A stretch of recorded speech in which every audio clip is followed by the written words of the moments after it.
तो मेरे प्रियो, परमेश्वर का वचन इब्रानियों 10 अध्याय 30 और 31 वचन इस प्रकार कहता है। 30 वचन, जिसने कहा पलटा लेना मेरा काम है, मैं ही बदला दूंगा। और फिर यह कि प्रभु अपने लोगों का न्याय करता है। 31 वचन इस प्रकार कहता है, जीवते परमेश्वर के हाथों में पड़ना भयानक बात है। सो मेरे प्रियो, वास्तविकता में धर्मांतरण कोई धार्मिक मुद्दा है ही नहीं। आज के परिप्रेक्ष्य में ये तो केवल एक राजनीतिक एजेंडा है और राजनेता और अराजक तत्व बड़ी खूबसूरती से हाथ मिलाकर ये तमाम काम करते हैं और उस या इस प्रकार के सभी कार्य अपनी ही दृष्टि में बुद्धिमान बनने वाले मतिमंदों से करवाते हैं।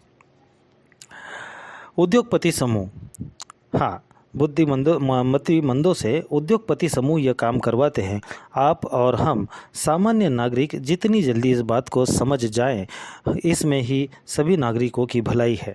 क्योंकि आज के समय में उद्योगपति समूह ने हर एक नोबल सेवाओं को भी, अर्थात डॉक्टरी सेवाएं, वैद्यकीय सेवाएं, मेडिकल सेवाओं को भी व्यवसाय बना दिया। कोरोना में हमने देखा, मैं नाम लेना नहीं चाहता, परंतु एक उद्योगपति ने सबसे पहले कोरोना का इंजेक्शन लगभग उसी के पास उपलब्ध था।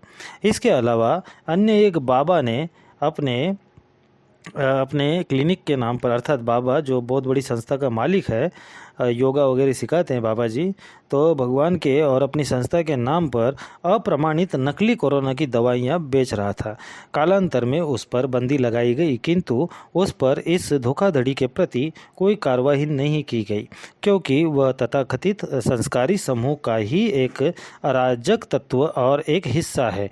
इनकी सबकी अपनी अपनी आपस में भागीदारी है। सो अन्य एक उद्योगपति ने जनहित में नहीं, उद्योग के निमित्त विदेशों से ऑक्सीजन की गाड़ियां मंगवाई थी, क्योंकि बाकायदा उसने अपने उन गाड़ियों पर अपनी कंपनी के बड़े बड़े बैनर्स लगाए, ताकि वह ऐसे समय में भी विज्ञापन का अवसर कहीं गवा न दे।